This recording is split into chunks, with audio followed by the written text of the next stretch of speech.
What is going on, Lunatic Fringe? Guys, you know what my opinion has been for a while. You follow me every day. I think it's important to point out what I think is going to happen next. Now, I don't know if this is correct or not, but from what I see on the chart, it looks like another dump is coming. I'm going to show you a little bit about why.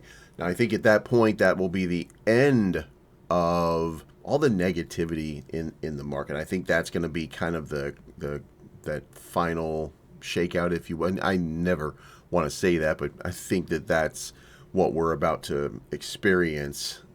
Just a crazy event. It just feels. Let me show you why. Make sure you hit the like button on the way in, because the good news is once everybody survives whatever is coming, then we'll start to pump, I think, immediately, and it will be a strong reversal. I'll even show you why. You've seen it on the charts every day, but now we're going to really break it down. I'll show you what I think is really going on. So let's start off with this. Normally we would start off with something else, but I want to point out this 24-hour volume. It is becoming, it's catastrophic how low the trade volume has become over the last little bit.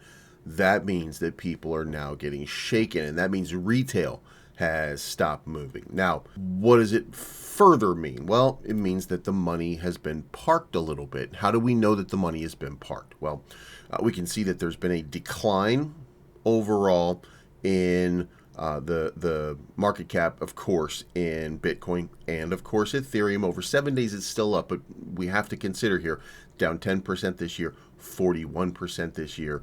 And Tether is at 143 billion market cap. Now, when we zoom out just a little bit, even on the monthly, we see that by market cap, the market cap for Tether has continued to increase. Now, what would that mean ultimately? Well, the money's not leaving the market, it's just being moved over into stablecoins. That's what it means ultimately. So what can we glean by this? Well, let's look for confirmation from USDC, which is at 59 billion. Now, if that market cap has continued to move in the positive, then, and there it is, over 1 month, they've added $4 billion. So you've got over $1 billion added to Tether in a month. You've got over $4 billion added into USDC over the month. Those are the two biggest. That means that the money is still here in this market. It's not being extracted. There's no massive liquidity extraction because these are real dollars. These are not the speculative market cap numbers. So what do you glean from this? Well, the money is still in the market is what I glean from it. That means that there's going to be some manipulation or a large manipulation event coming up very, very soon. Now, let me go back over here, point out again, 24-hour volume is in the 70 billion range, which is a little bit light from where we've been before. Now, when that happens, that means that retail is being shaken out, okay? That's what we're witnessing right now. So when we look at it from this standpoint, the market has been just kind of in a downtrend. We've seen that happening since the beginning of the year. This right here is the thing that matters the most, though. And this right here, down at the bottom, is the Global Liquidity Index. And it says right there, my friends, that there is a massive amount of global liquidity coming back into markets or has come back into markets. And the crypto market, it takes about 90 days, about 3 months for the money to show up into crypto after it starts to enter the global markets. Well, here we are. It is now almost the end of that period of time. Because this, by the way, right there, you can see it January 1st. So from January 1st to March 21st, that's about 80 days so far. So within the next 10 days or so, that should lead to a crazy start to a liquidity spike. But I want to focus in on why I'm nervous. Well, look at that catastrophic dump that happened right there. I don't know why I'm using the arrow thing here, but you can see right there, there's just a catastrophic sort of dump that happens like right before it starts to pump. That was them just absolutely just dumping on everything. And you can see, by the way, with this being the top over here, and then this little spike and this little spike, and you're seeing these spikes on the way down. So this really looks like it's repeating itself. And if it's repeating itself, then there is a big dump getting ready to happen. I don't think this thing right here, I don't think this is representative of that dump. I think that's kind of representative of this right here. So there's some more downward momentum that I feel like we're going to have. How does that apply to Luna Classic? Well, this, by the way, I wanted to keep this up here for a little while.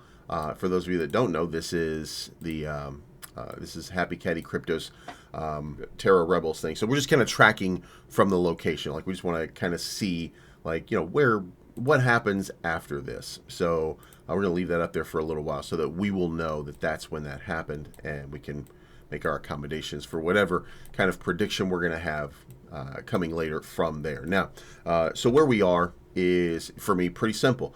I think if you look at this chart, here's where, you know what, actually, we're just going to get rid of that because that's annoying the shit out of me. All right, so when I see what I said before about that catastrophic dump, see that right there? Like, is that happening? Did that happen right here? Am I missing it? That's the question, really. Did I miss this crazy dump, or did Bitcoin and the overall market thus not experience it, but altcoins really did?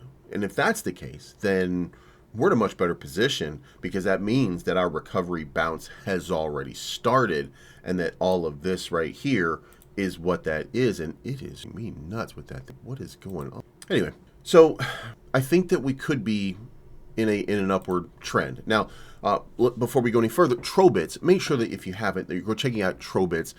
Guys, we only burned 154,000 yesterday, and I know some of you are kind of, you know, in a cave, if you will, just kind of waiting for, you know, a move or some market direction or something real positive to kind of take away. And you know, I know that we're looking for it, but until then, the way that you help in this process is this thing is free.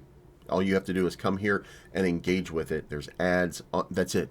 There's ads. So all you have to do is come read some news, stuff like that. Now, I did speak to the team. I think that the most important part here is getting this area right here more Luna Classic specific, more Shiba Inu specific. I think that that's more important than the broader news right now. So people who want to come here and learn about Lunk, like, why not have all the links to how you learn about Luna Classic?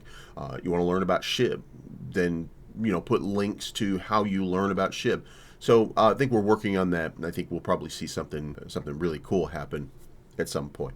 Now, the other thing is, I told, you know, more articles, like, you know, provide me with some value. It's only 3 or 4 articles, so we'll see, you know, give me a little bit more. And I think that will attract more people. So we'll see what happens there. But go try Trobits today. That certainly helps. As far as news goes, nothing really jumping out. Bitcoin favorability, I mean, whatever. You know, there's no change fundamentally that's going to give any kind of excitement or explosive anything. Now, there is a discussion to be had right here that is going on right now. Proposal to restructure the chain and improve its external image based on new rules for validators. Even 3 years after the crash, Lunk is still the wild one. In order to no longer embody this externally, some proposals are hereby submitted regarding the validator set. Number 1, the name of the node. Number 2, information for delegators. Part 3, double noding or more. Part 4, buying into the main set. Part 5, voting participation. There's look, if and somebody just said it's pointless if you can't enforce the rules. It doesn't really matter what the rules are if nobody's going to enforce it, because it's decentralized. And what we do is we have these, we because of long-term governance, we have you can screw up massively in here before anything could even happen to you, right? So because there's no leadership, and that I'm going to tell you that I will continue to say that presents a problem. It's not the only problem, but it is a problem. So maybe, hopefully, we'll get, you know, some kind of, you know, something will happen. But for right now, again, I would like a little more leadership and direction instead of this rudderless sort of, good luck, we'll see what happens sort of approach, because that rudderless, we'll see what happen sort of approach, we're all the way down here. So your approach so far sucks. I mean, you might like it because it's decentralization. You might enjoy it because it allows you the quote-unquote freedom, right? But it's actually suffocating your price action. And to be fair, like if you consider that it is suffocating your price action, and let's just say that we relaunched on May of 2022 and we're building and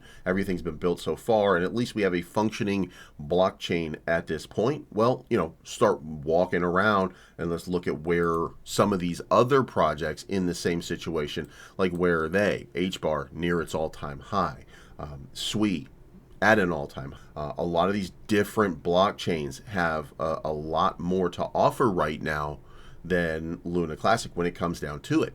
So what you've done so far, I mean, let's be honest, our job as investors is to support the ecosystem, but is the ecosystem being supported by the people who are supposed to be supporting it? I mean, you have to ask that honest question. And a lot of this has to do with price action. So if you're looking for a pump on the charts, everything that's happening right now is, that's why it's not happening, is because this fractured long-term singularity sort of approach of one proposal, et cetera, et cetera, et cetera. And by the way, look, I gotta call a spade a spade. So Mr. Diamond Hands, friend of mine, we talk frequently about stuff that's going on in the ecosystem. I'm a supporter of WeSo World.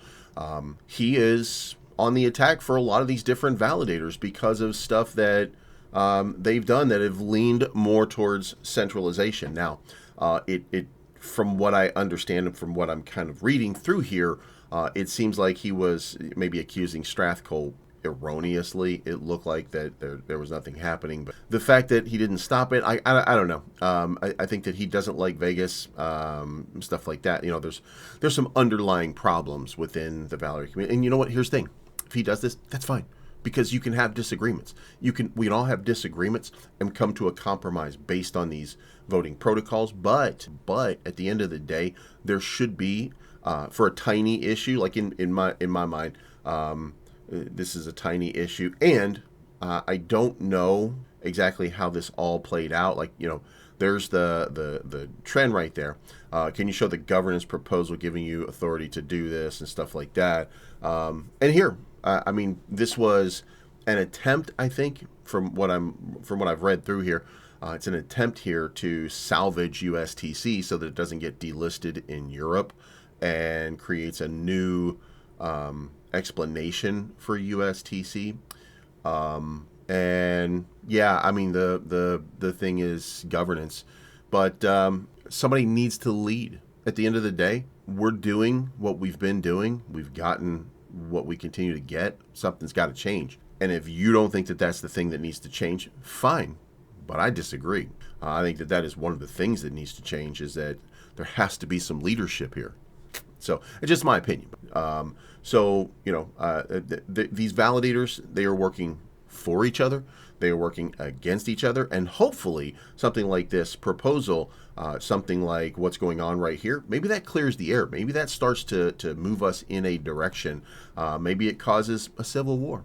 Maybe a bunch of validators just start getting into it. And, we go to karate combat and everybody just settles it in the ring. By the way, I would win. So who knows what will happen. But the point is that, Diamond Hands wants what's best for the chain. All these other guys, they want what's best for the chain, but nobody agrees on how to get there.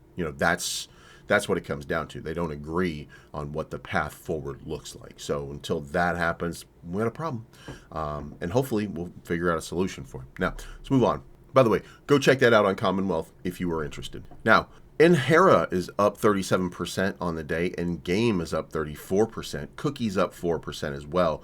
Garuda just kind of, trending sideways, along with Terra trending sideways today. Everything, really, the market is just looking for a reason for Luna Classic to take off.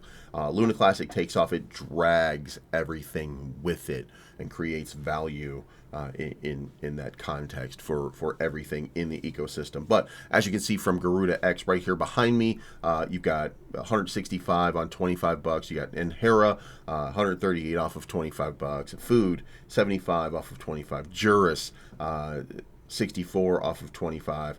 I think Terra we're down just a little bit more, because if you remember, we had 5,000 originally. Now we have 11. 11,000. So, we bought a little bit more. On average, I think it's down just a little bit, and then everything else beyond is down a little bit. But again, these things will all reverse at some point, as long as they're supported projects, as long as they're, as long as they're making, some kind of move, or whatever the case may be. So, hopefully, hopefully we'll get some value when this market starts to take off. Now, this is the voting that happened over here for that USTC proposal. If you are interested, there was actually a pretty long discussion here. I mean, it's kind of an easy way to just sort of read how these guys are communicating and having their comments back and forth. You can choose validators, you can choose delegators, you can choose whoever's having comments and stuff like that. And you can do it by when they voted and stuff like that. Kind of just work along the way and see what people are saying. And most people abstained. Happy Caddy Crypto, reclassification was our best chance, regardless of what you reclassified it to prevent a delisting. Look, he's looking to protect it, and he doesn't feel like other people are looking to protect it. Another different opinion. So, go read those if you would like to. That's at validator.info. Very easy to go check out. No proposals currently up. The last one was rejected. So price action, U.S. market is dumping. Again, we're going into the U.S. market, and we're down $40 billion after being down big yesterday. Donald Trump talks, the market's dump. I don't know how else to say that at this point. It's kind of a thorn, I think, for crypto's side. You've got a bunch of you got a bunch of bros who made it in the last two markets sitting back saying, don't worry about it, bro. Then you got a bunch of people who are neophytes, if you will, that are nervous and that are like, why is it not going? Why is it not going? So, you've got people breaking this down online, stuff like that. Why? I think people are just getting taken advantage of, not by the Trump administration. Trump administration is trying to do what it can to help America to succeed on a global stage. Investors, the institutions, they're taking advantage of that situation. They're taking advantage of what's going on in these broader markets, and they're using it to their advantage. And to me, disgusting behavior, but #USA, #USA, right? So ultimately on Luna Classic, we've still got that breakout. We still got that move upwards. It would look like, basically right kind of there. That's that next impulse move right into 3 zeros 14, 3 zeros 15.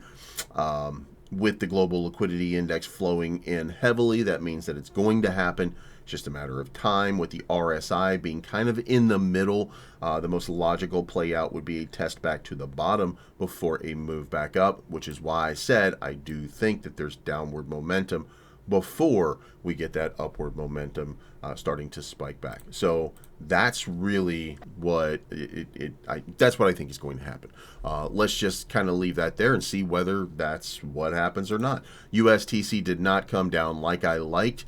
It's still pumping and above this little trend line that I gave you a while back. So it does mean that it could come back down a little bit to 1.1, down a little bit more, if it gets a strong bounce. But again, it's not going to reach my buy zone. For those of you who don't know, if it got to 208, I was going to put everything on USTC. If, by the way, motivation was just the market broadly dumping, because I think it would have an explosive recovery bounce, and it seems like a great opportunity. So that's why I was doing that. But ultimately, the market just looking for a direction. Volume down a little bit more, market cap down a little bit more. Same thing over here, market cap down a little bit more, but the volume up just a little bit to the positive. Now, ultimately, we're not burning enough, and the stake bin is showing that, again, we're just not burning a whole lot right now. Not USTC either. So we're going to need some kind of move, some kind of quote-unquote Hail Mary. Now, while we're talking about Hail Marys, let's talk about that Clay 8 right now. Today has been a good day. Good night, folks. There's some stuff here. The American Dream is live. You got a bunch of stuff here. But right here, the Clay 8 launch is just beginning. As liquidity surges from 325 to 1K, we're witnessing a seismic shift in the DeFi landscape. So it just launched, started with only 325 liquidity pool. 1K LP, volumes nuked also to 2K, creating an arbitrage opportunity via wormhole between BSC and Lunk. So maybe something will happen here with this Clay launch. Maybe something becomes of it. So we'll see whether or not that is the case or not. But in the meantime, this market it's going to be frustrating, in my opinion, going forward. And this is my most honest take that I can give you. I think that the market is ready for a catastrophic sort of dump to shake out as many people as possible, because guess what? Once the dump is over, then the healing begins, and we smile as price goes up. So even if it's going down, the moments that it starts to pump, we're like, we're so back, baby. So I think the market's going to do that. And then let's see if we don't get that bull run, because we're overdue. It's time. So let me know what you think. Comments down below. It's not financial advice, but I'm always right.